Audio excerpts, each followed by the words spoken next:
Amados e queridos irmãos, boa noite. Boa noite. Sejam todos sob os auspícios, as benesses e o amor do Mestre Jesus e da Mãe Maria abençoados. E que a paz do Senhor esteja com todos nós. Nesta noite, amados irmãos, que é tão bela, porque se faz luz, porque é plenificada de amor, de alegrias e de bênçãos. Pode não acreditar, mas nós somos abençoados. Pode não crer, todavia nós somos santificados pelo bem. Podem até duvidar, mas já somos uma centelha de luz refulgente no terceiro milênio. Pediria a vocês que fechassem um pouquinho os olhos do corpo e mantivessem a boca serena, tranquila. Podem fechar os olhos, por favor. Procurem olhar para dentro de cada um de vocês. Olhe para o seu interior. Olhe-se com aquilo que você é. Procure ver-se, sentir-se. É como se você se tocasse. É como se você visse sua alma, não triste, mas uma alma bendita, uma alma sorridente, uma alma que aqui está, não tanto para receber, mas muito mais para ofertar. Abra devagarinho os olhos e olhe para baixo à sua frente. Por favor, não olhe para mim, olhe para baixo. Agora, levante seus olhos e olhe para o alto. Se quiser, pode levantar bem na cabeça. Eu pediria que, ultimamente, você olhasse ao seu redor. Primeiro à direita. À sua direita. Agora vire-se para a esquerda. Dê um jeito de você se virar um pouquinho para trás. Não diga nada. Só olhe. Agora volte o seu olhar e veja Jesus à sua frente.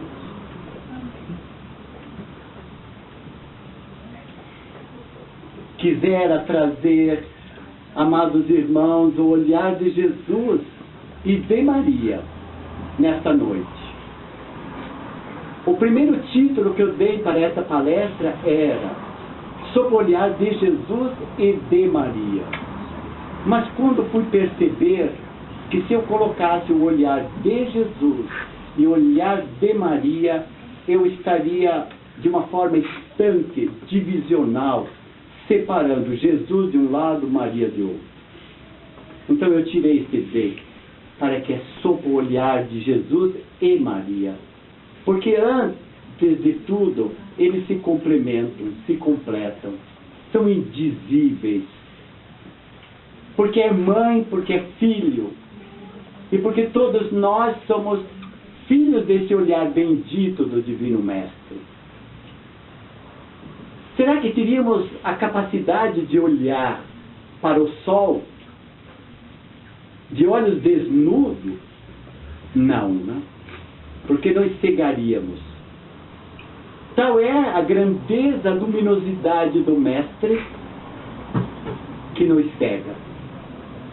Não porque somos muito aquém do que desejaríamos ser, mas porque Ele é a luz suprema, a grandiosidade. Gostaria de, antes de adentrar nesse tema belíssimo, de fazer uma consideração de um parágrafo tirado de uma revista chamada O Consolador, que muitos de vocês conhecem, que faz uma reflexão exatamente sobre o olhar. Como parte do amplo processo de autoconhecimento a que devemos nos dedicar com vistas à nossa plenitude espiritual. Ele já parte fazendo a reflexão do autoconhecimento e tendendo sempre para essa plenitude espiritual. Afinal de contas, é nosso fanal, é nosso objetivo a ascensão, o progresso, crescermos moral e espiritualmente. Todos já sabemos disso, não é verdade? Fatalmente chegaremos um dia muito alto. Quanto tempo demoraremos é a caminhada de cada um e a pressa de cada um. E Deus nos deu, pelo livre-arbítrio, a possibilidade de galgarmos degraus por degraus. Uns segurando as dificuldades, apegando-se às pessoas, sendo recalcitrantes no mesmo erro, teimosamente teimam em fazer reiteradamente as mesmas coisas, magoando, ferindo a si e aos demais. Até o dia que essa plenitude, por esse autodescobrimento, alarga um outro olhar. Aí ele prossegue: não podemos abdicar do dever de examinar o teor do nosso olhar. Mas afinal de contas, é olhar como vocês viram olhando para o chão? Olhando para o alto? Olhando para a direita, para a esquerda, para trás? Este é um olhar. Este é o olhar da percepção, de ver o outro fisicamente como ele é, de descrever. Mas como queremos entender esse abdicar do dever de examinar o nosso olhar, isto é, a maneira como percebemos e captamos as coisas e os eventos do dia a dia e da vida? Afinal de contas, o teor de olhar de uma pessoa revela ou sinaliza o que de fato reside nas profundezas do seu ser. Em outras palavras, o nosso olhar é o reflexo da nossa essência. Em outras palavras, o nosso olhar é o reflexo da nossa essência. Por isso que é a pergunta que se faz: como se perceber? Como se olhar? Por isso que eu pedi que vocês se olhassem primeiramente. Porque nós nos esquecemos de nos olhar. Olhamos no espelho, vemos alguém, mas nós não nos percebemos efetivamente. E o dia que tivermos essa coragem de nós nos percebermos, mudamos esse olhar, mudamos esse foco e passamos a sentir o que é efetivamente a nossa essência primeira. Pena que o pai da Suzy não está aqui, mas ele vibraria com essa frase de Augusto Cury, quando diz: nunca alguém tão grande se fez tão pequeno para tornar grandes os pequenos.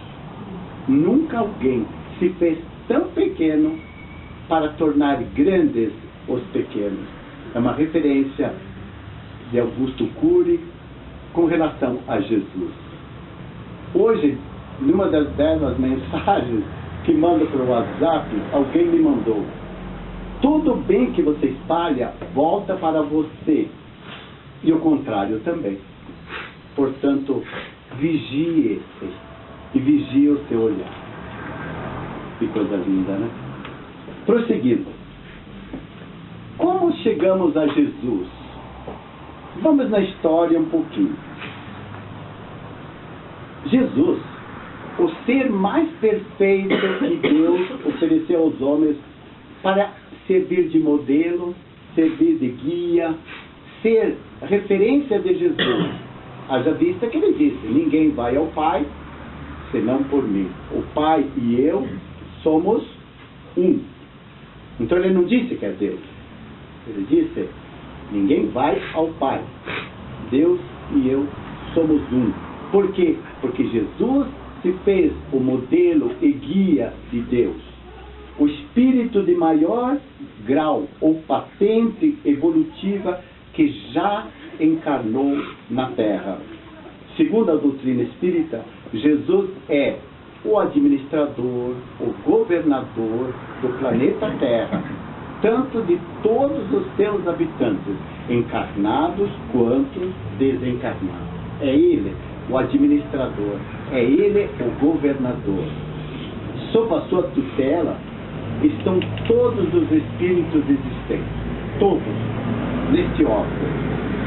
Trata-se de uma entidade espiritual, mas de uma altíssima moral, cujas faculdades morais e espirituais jamais poderíamos definir na nossa linguagem. Faltam-nos, não adjetivos, falta-nos exatamente a essência do verbo e dos substantivos para definir Jesus. Todavia, há um livro sobejamente conhecido, muito por falar, chamado Há 2000 anos, de Emmanuel, que muitos já leram. Na narrativa desse romance, aparece uma personagem chamada Lívia, de um espírito de escola, de uma alma sensível, que percebeu Jesus, que viu em Jesus a sua possibilidade de ascensão, mas casada com um senador, um procônsul romano, chamado Públio Lentulus. E no livro, Há 2000 anos, aparece a reação de Públio Lentulus, que seguia à distância os passos de Jesus. Mas como procônsul, senador, representante de Roma, odiado pelos judeus, ele não se aproximava. Mas sutilmente permitia que a sua amada Lívia seguisse Jesus. Até o dia que a filha chegou e, desesperado, Públio Lentulus se humilhou, entre aspas, e pediu a Jesus. Porque Jesus lhe respondeu: a sua filha está curada por uma súplica da sua amada esposa. Quer dizer, não era pela importância dele, mas pelo grau de virtude de Lívia. Passado um tempo, ele, como procônsul de Roma, ele teve que prestar contas daquilo que acontecia na província. E ele descreve para o nobre romano o seguinte: apareceu e vive estes dias por aqui um homem de singular virtude, que seus companheiros chamam de Filho de Deus. Cura os enfermos, ressuscita os mortos. Ouçam, é belo de figura e atrai os olhares. Seu rosto inspira amor e temor ao mesmo tempo. Seus cabelos são compridos e louros, lisos até as orelhas, e das orelhas para baixo crescem crespos anelados. Divide-os ao meio uma risca e chega-lhes aos ombros, segundo o costume da gente de Nazaré. As faces cobrem de leve rubor vermelho. O nariz é bem contornado e a barba crescida um pouco mais escura do que os cabelos, dividida em duas pontas. Seu olhar revela sabedoria e candura. Tem olhos azuis com reflexos de várias cores. Este homem, amável ao conversar, torna-se terrível ao fazer qualquer repreensão. Mas, mesmo assim, sente-se nele um sentimento de segurança e serenidade. Ninguém nunca ouviu rir. Muitos, no entanto, o têm visto chorar. É de estatura normal, corpo ereto, mãos e braços tão belos que é um prazer contemplá-los. Sua voz é grave, fala pouco, é modesto. É belo quanto um homem pode ser belo. Chamam-lhe Jesus, filho de Maria. Todavia ele não seguia Jesus, não conhecia na profundeza Jesus. Há uma descrição mais singular, mais efetiva, como se nós disséssemos hoje que um ateu descrevesse Jesus. Como se um descrente, agnóstico, que tudo duvida, nada crê, nada aceita, descrevesse essa figura de Jesus. Nada também, mais adiante, em outro momento, que a intensidade do olhar de Jesus, a intensidade do olhar de Jesus, segundo Públio Lentulus, seu olhar era de um azul tão intenso que ninguém poderia fitá-lo de frente durante muito tempo. Talvez uma ou duas vezes esse procônsul romano tenha visto de frente a frente Jesus, mas ele marcava. Era ao mesmo tempo como se fosse um paradoxo, como ele diz, amável ao conversar e muito terrível ao repreender. Por quê? Porque Jesus percebia o âmago, sabia das intenções, via o que havia dentro de cada um.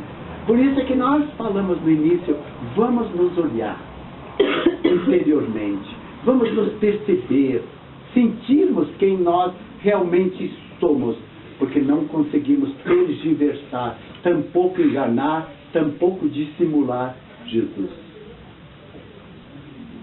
Por isso é melhor sermos simples, permitirmos-nos que a pureza da nossa alma, que o nosso coração puro, provindo de uma mente limpa e destituída de pré-julgamentos, de conceitos, de julgamentos terríveis e de condenações, possa nos permitir uma vida mais leve, mais solta, mais calma, mais serena.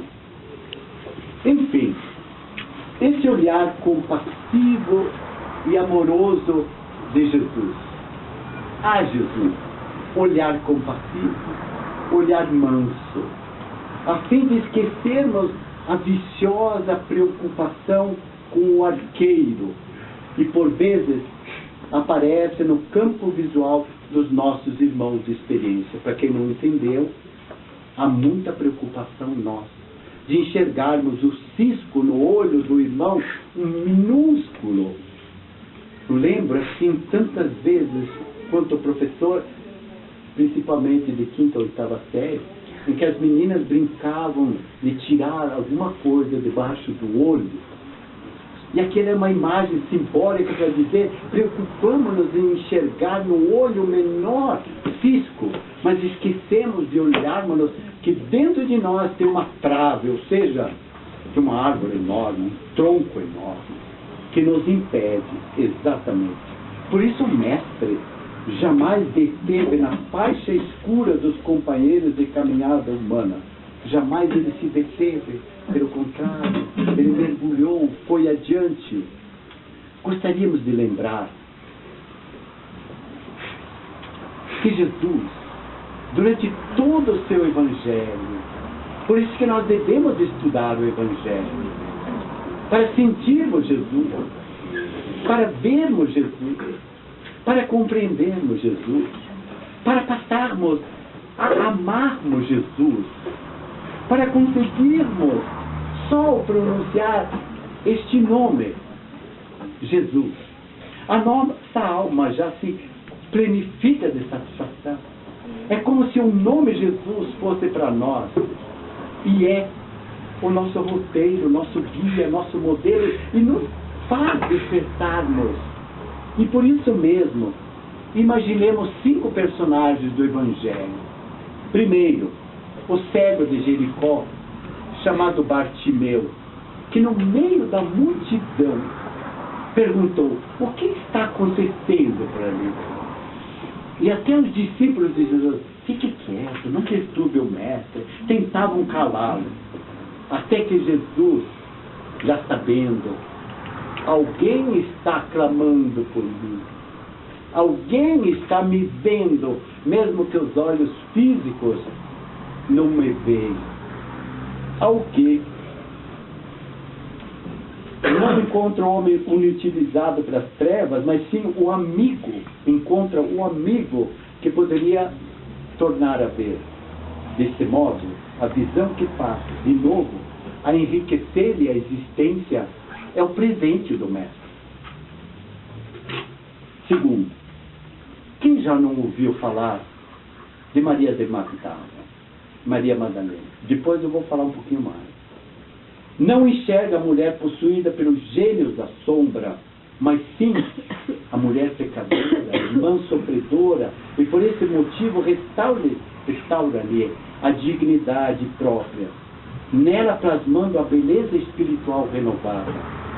Ele transmitiria mais tarde a mensagem mais sublime da ressurreição, porque foi a privilegiada de ser a primeira a ver Jesus ressuscitado.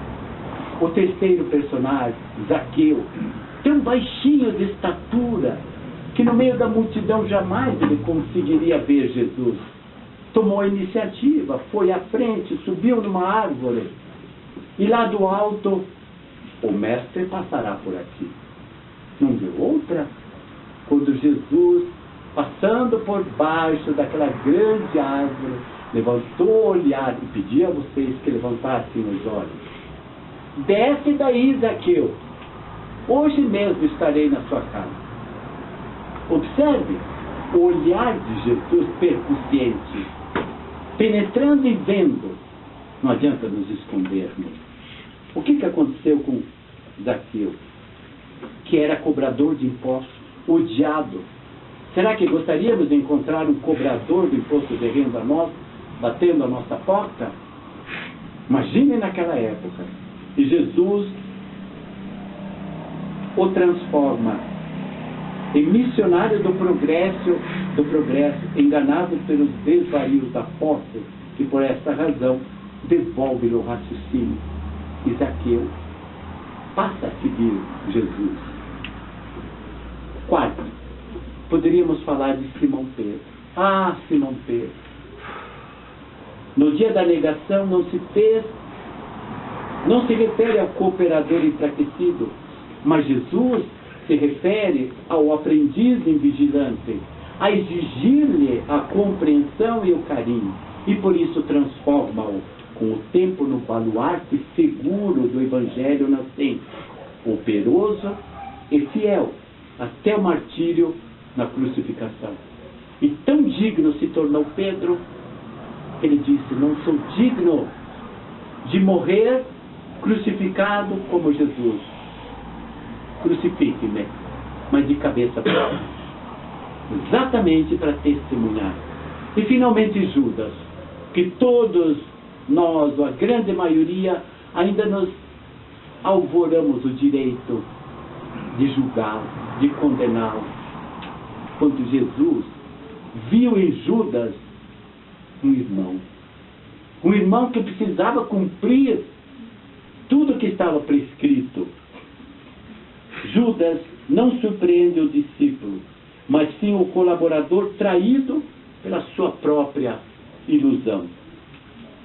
Para que, após a morte, a flagelação, Jesus possa lhe doar o amor e o perdão. Meus amados, este é Jesus. Busquemos olhar de Jesus e olhar de Jesus pelos nossos olhos, e a crítica será definitivamente banida do mundo.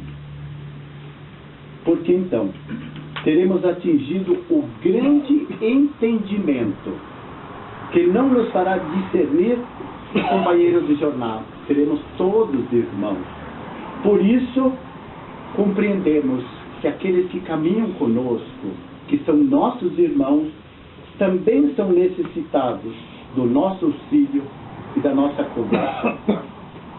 Amados, vamos caminhar um pouquinho nesse belíssimo livro, Testemunho pelo Cristo, de Francisco Ferraz Batista. Há uma passagem que eu gostaria de trazer à reflexão com relação a Miriam de Migdal, ou seja, Maria de Magdala.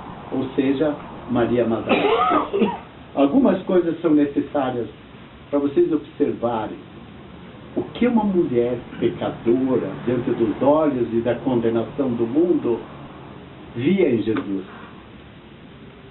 Queria e quero tocar a alma de cada um de vocês com essa passagem, porque eu chorei muito, refleti muito, me coloquei no lugar da Miriam de Magdá, coloquei-me no lugar de Maria Madalena, fui crucificado também, estropiado, roto, condenado, até um dia que ela diz: foi num longínquo mês de agosto que eu vi pela primeira vez. Ele, Jesus, estava sentado à beira, à sombra de um ciprés, próximo do templo de Jerusalém. Já tivera notícias dele através de uma amiga. Naquele dia, olhei para ele e senti minha alma estremecer. Como era belo! Mesmo sentado, parecia ser um anjo daqueles cansados pelo povo. Traduzia uma imponência própria, revestido de uma bondade que exalava de suas feições lindas e tranquilas. Ante a proximidade, aspirei o seu perfume, que me venceu.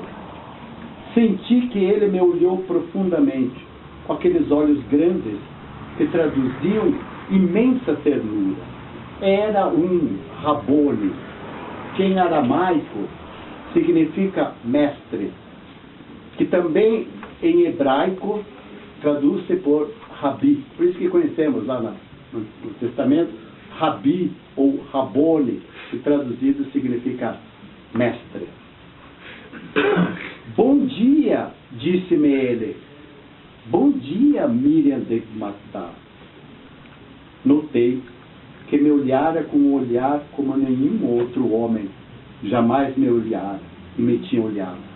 De repente, era como se ele tivesse me desnudado a alma e não o corpo. Tive vergonha. E por que, diz ela? Porque era uma mulher prostituta, então ela não tinha vergonha de se desnudar diante dos homens, mas diante do olhar de Jesus, que viu a alma, penetrou a alma, ela se sentiu desnudada. Ele tinha dito somente bom dia, mas me vi e senti que a voz do mar estava nas suas palavras, a voz das árvores quando assodadas pelo vento. E quando as pronunciou, senti uma verdadeira revolução em meu interior. Percebi, naquele momento, que a vida falara a morte, porque meu amigo, eu já havia há muito tempo morrido. Seus olhos de candura viram os meus, e todas as angústias da minha vida se dissiparam num instante. Então ele se levantou e me olhou exatamente como imagino que as estações olham os campos, do alto, sorrindo, um sorriso maravilhoso, revestido da meiguice e candura, que me fazia levitar do chão onde eu pisava. Olhou-me com compaixão e sorriu-me novamente. Como olharíamos um pobre, um estropiado, um malsinado da sorte? Como olharíamos uma prostituta? Um homem prostituto? Como olharíamos os diferentes? Olharíamos com olhar de compaixão? Ou condenaríamos? Este é o olhar do Mestre. Seu olhar, sempre ofertando sorrisos, otimismo, esperança e paz. E então, passei a seguir Jesus. Esta é a verdadeira transformação de Maria Madalena.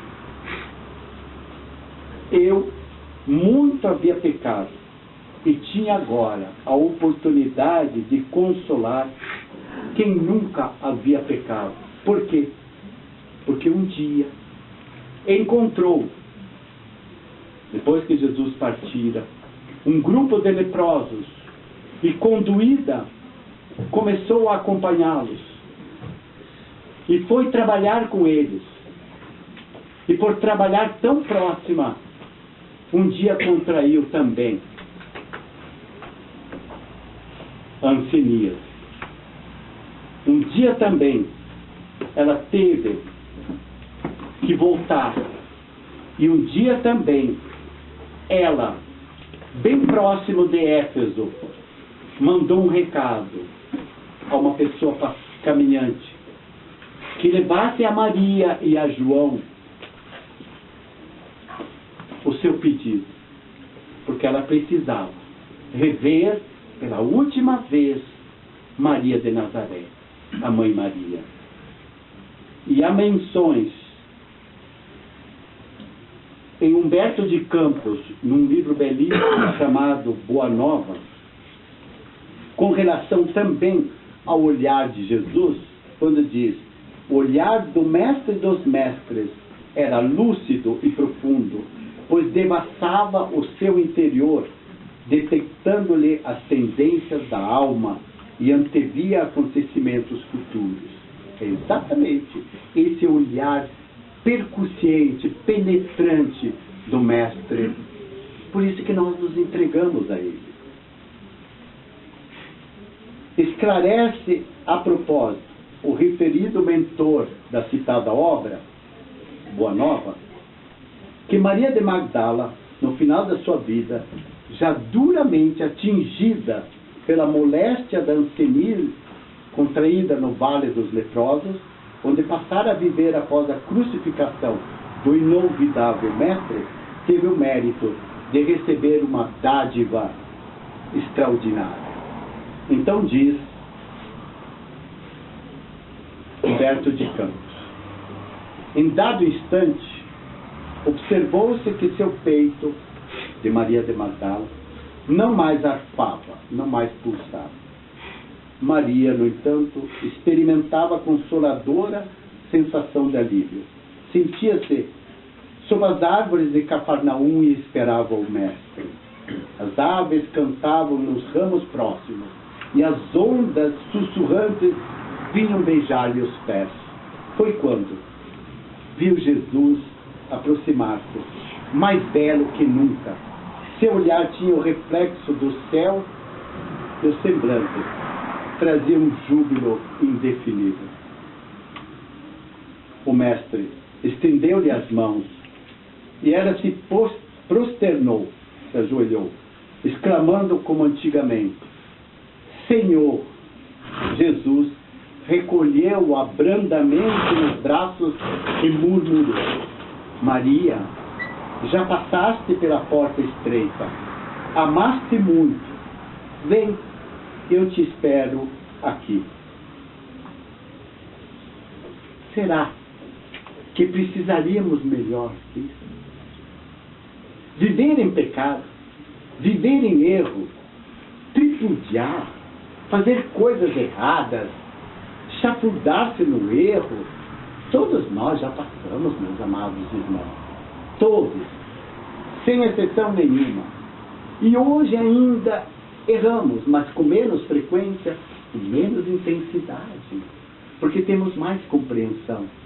E rogamos que os braços amorosos de Jesus possam um dia também nos estreitar em seus braços e nos levar, como Ele levou a sua mãe bendita em seus braços para o alto e glorificou aquela que na vida for exatamente um exemplo de alegria e de bondade. Maria, um exemplo de alegria e de bondade, de perspicácia e de compreensão, de percepção do outro, da clareza de que todos prescindiam do seu sorriso. Por isso, ante a rogativa de Inácio, aquele menininho, como disse no sábado, na palestra, que foi tomado por Jesus nos braços quando ele tinha 4 aninhos. E serviu de ponto de referência quando Jesus disse: se não fordes como este menino, não entrareis no reino dos céus. Ou seja, com a pureza da alma. Inácio pergunta à mãe bendita: mas mãe, nenhum sentimento ainda guardas de rancor, de mágoa contra Judas, que traiu, que condenou? Não, não traiu e nem condenou, mas que se pôs a serviço desse julgamento e dessa condenação. E Maria, num gesto grandioso, lhe diz: Inácio, meu filho, ainda não podemos confiar muito em nós, porque de maneira frequente ainda nos falta critério para analisar os fatos da existência. Ainda temos pouca luz e nos perdemos por negligência porque não avaliamos a nossa cegueira interior. Por isso que eu perguntei e pedi súplice para que você se olhasse no interior. E também dissemos mais, que não somos um poço de trevas, de mágoas, de rancores, de ódios. Temos sombra, sim. Temos necessidade. Temos carência. Como diz Maria, não podemos ainda confiar em nós mesmos, porque temos pouca luz. Mas com Jesus, nós nos engrandecemos, nós nos elevamos e tornamos nesse olhar com que vemos a nós e vemos nossos irmãos, que é sob o olhar de Jesus e de Maria que nós nos percebemos e que nós nos vemos. Ela diz mais: costumeiramente, ou seja, quase todos os dias o homem procede mal e ainda se desculpa. Mas, queridos, por que ainda somos pigmeus morais, infantis moralmente, que fazemos como crianças, a cada pouco aprontamos e depois voltamos para o pai, para a mãe: desculpa?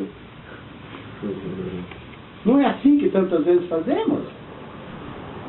Quando o católico era grandioso, era belo, você apronta, vai lá, se confessa, comum, está tudo salvo. E voltava a repetir. Parecia prazeroso, de um ato consciente, ser infantil moralmente, confessar-se, pedir perdão, desculpas, para depois tornar a errar. Quando na realidade, em sã consciência, de uma maneira mais adulta, mais consciente, seria muito melhor dizer: agora eu vou deixar de afrontar mesmo comigo. Eu não vou nem olhar o outro, primeiro vou olhar comigo mesmo. Vou me engrandecer. Parar de ser pequenininho, pigmeu moral. E estatura física é apenas o tamanho físico. Mas a grandeza da alma testemunha exatamente nosso progresso, nossa ascendência. Por isso Maria diz a Inácio, aquela criança ainda: costumeiramente procedemos mal e pedimos desculpas. E às vezes, movidos por compaixão, por paixão, pensando que é zelo, que é cuidado, repreendemos os outros, quando na realidade esquecemos e nos esquecemos de que aquilo que repreendemos no outro é o que está exatamente em nós. E finalmente, bem depressa, Inácio, sentimos e ponderamos que dos outros sofremos, mas não nos damos conta que os outros também sofrem por nós. Por isso, as criaturas esquecem e não cogitam que a condenação ao sacrifício da cruz do meu querido filho não foi feita por Judas. Esse é o olhar de Maria. Esta é a bênção.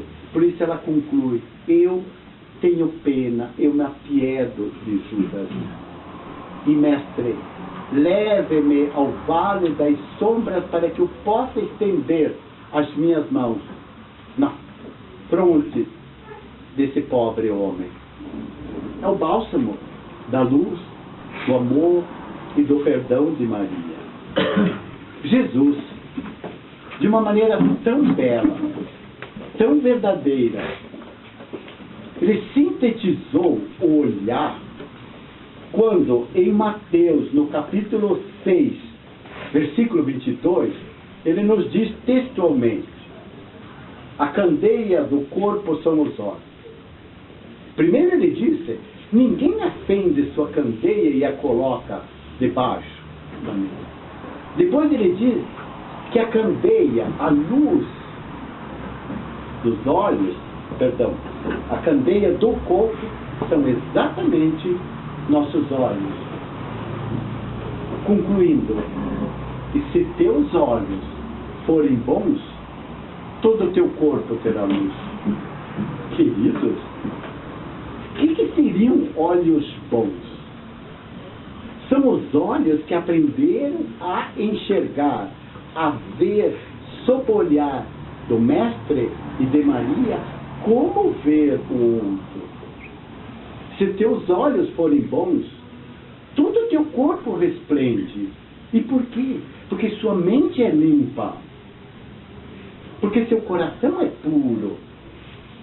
E bem-aventurados, na belíssimo Sermão do Monte, bem-aventurados os puros de coração, porque verão a Deus. Verão porque são puros. Verão a Deus imanente. Verão a Deus interno. Por isso saúdo o Deus meu interno com o seu Deus. Não Deus diferente. O Deus interior de cada um, que se comunga, que se perpassa, porque se faz luz. Como luz era a grandeza do olhar do Mestre, como amor, piedade, alegria, bondade, compaixão, acolhida, foi o olhar de Maria. Que belo exemplo! Se teus olhos forem bons, todo o teu corpo será luz. Emmanuel também nos diz, na mesma obra Boa Nova, uma frase pequenina, mas suficiente para resumir o olhar. Olhos, patrimônio de todos. Olhos, patrimônio de todos. Todos nós sabemos o que é um patrimônio. Quando passa a ser a história, quando passa a ser tombado, ou seja, ninguém pode tocar, deve se preservar. Olhos, patrimônio de todos. Porque são janelas da alma. Porque são reflexos do nosso coração. Porque nosso coração luminoso, belo, esplendente, transcende luz. Todavia, temos diferentes olhares. E é preciso percebermos os olhares diferentes. Eu vou enumerar alguns.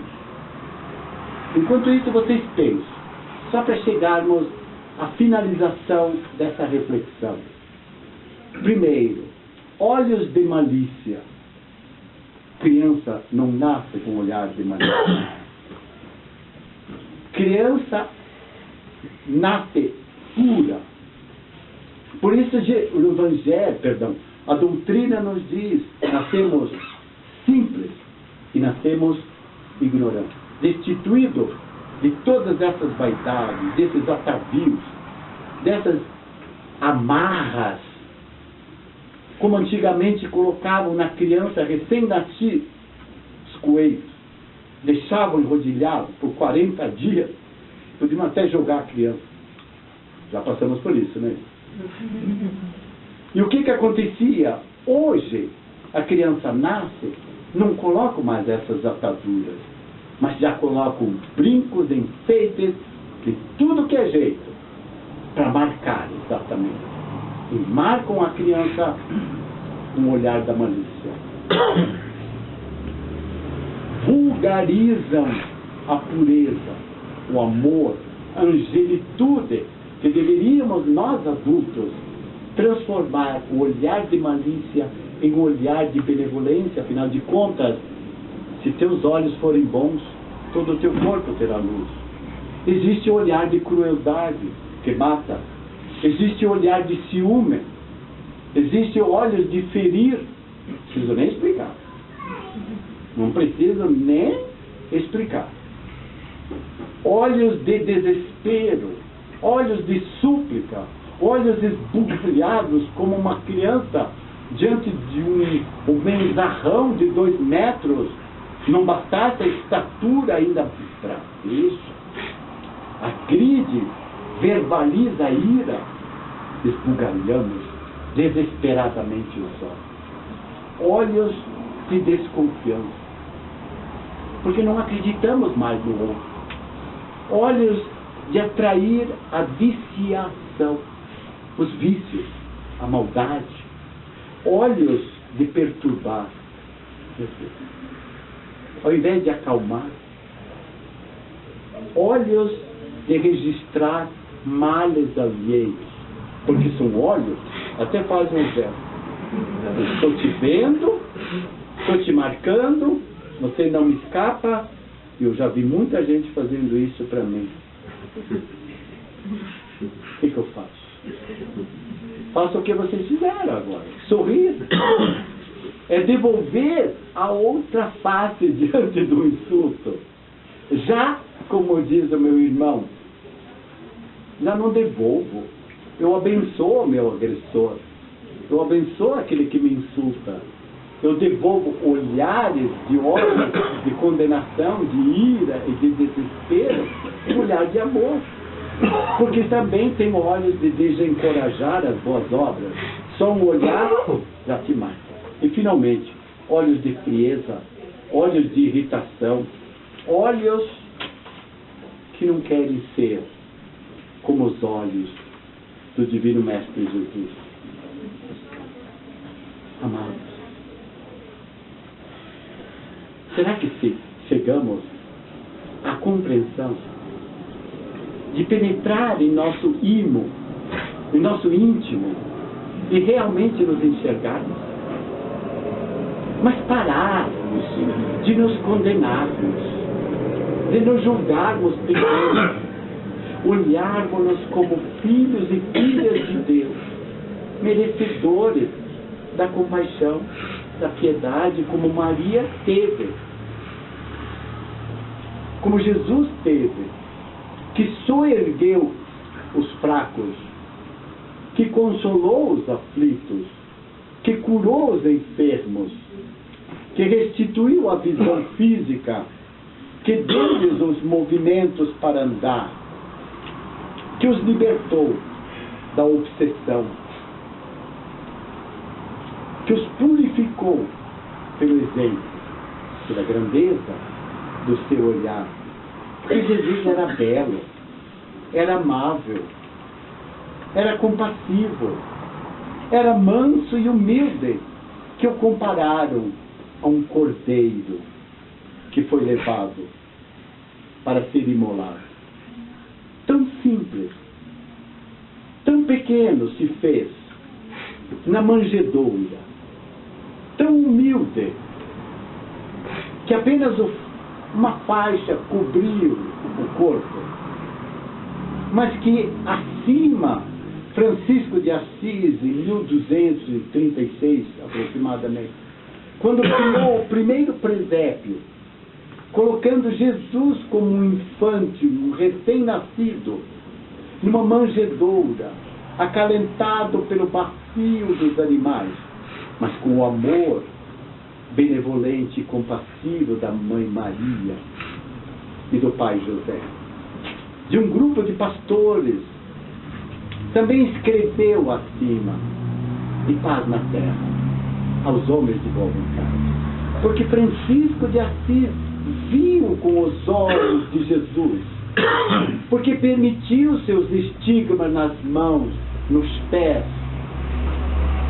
guardou o estigma da chaga no peito como Cristo e passou, como Paulo de Tarso, a ser um, como Jesus disse, o Pai e eu somos um. E Paulo de Tarso e Francisco de Assis e beneméritos espíritos de escola que estão presentes em nosso meio no orbe, são luz para o mundo. Vem o mundo sob esse prisma, sob esse olhar do Mestre, e passamos gradativamente a usufruir dessas promessas do Mestre, a tal ponto de dizer, doravante, não sou mais eu que vivo, é o Cristo que vive em mim.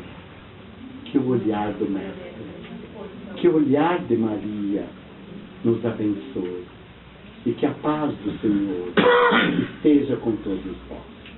Que assim seja.